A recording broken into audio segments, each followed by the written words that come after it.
તો hello everyone, આજે મેં બનાવી રહ્યા છે મેગી ભાત. તો મેગી ભાત તો જોતા બહુ સારા લાગે છે અને અત્યારે મારા મોંમાં પાણી પણ આવે છે. પણ હવે મોંમાં પાણી લેવાથી શો ફાયદો? તમને પણ મોંમાં પાણી આવે છે ને, તો જોઈ લ્યો હવે એની રેસીપી.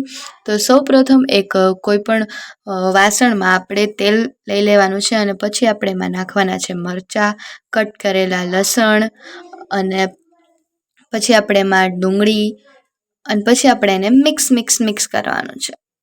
મિક્સ થોડી વાર કરી અને થોડી વાર પાકવા દેવાનું છે, ચડવા દેવાનું છે, અને પછી આપણે એમાં ટમેટાં નાખવાના છે. ટમેટાં નાખી દઈએ અને પછી પાછું મિક્સ પાછું ફરીથી મિક્સ કરવાનું છે અને થોડી વાર પાકવા દેવાનું છે. થોડી વાર પકાઈ જાય અને પછી આપણે એમાં થોડી સ્વાદ અનુસાર હળદર, ચટણી, તમે તમારા ઘરમાં જેટલું પણ તીખું ખાતા હોય એટલી ક્વોન્ટિટીમાં આપણે ચટણી નાખવાની છે, એટલે કે લાલ મરચું. અને પછી આપણે એમાં નાખવાનું છે થોડું મીઠું, સ્વાદ અનુસાર મીઠું નાખવાનું છે. અને પછી આપણે કરી દેવાનું છે મિક્સ. સરસ મજાનું મિક્સ કર્યા બાદ આપણે હવે નાખવાનું છે અને થોડી વાર ચડવા દેવાનું છે એટલા માટે. અને હવે આપણે એમાં ચડી ગયું છે એટલે હવે આપણે એમાં નાખશું ભાત.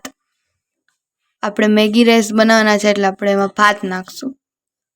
આપણી ગ્રેવી રેડી થઈ ગઈ અને ભાત નાખીને હવે આપણે મિક્સ કરી દીધું છે. અને આપણે હવે એમાં નાખવાની છે મેગી બનેલી આપણે એમાં નાખી દેવાની છે અને પછી આપણે કરી દેવાનું છે મિક્સ. પછી ચટણી માટે આપણે નાખવાની છે શેઝવાન ચટણી. બહુ જ સરસ આવે છે અને તીખી આવે છે, એટલા માટે એ નાખી દેવાની છે. એટલા માટે સ્વાદ જ વધી જશે. અને પછી આપણે નાખવાનો છે મેગી મસાલો. ઓહો, અત્યારે તો મને બને છે ને તો મોઢામાં પાણી આવે છે, બરાબર ને?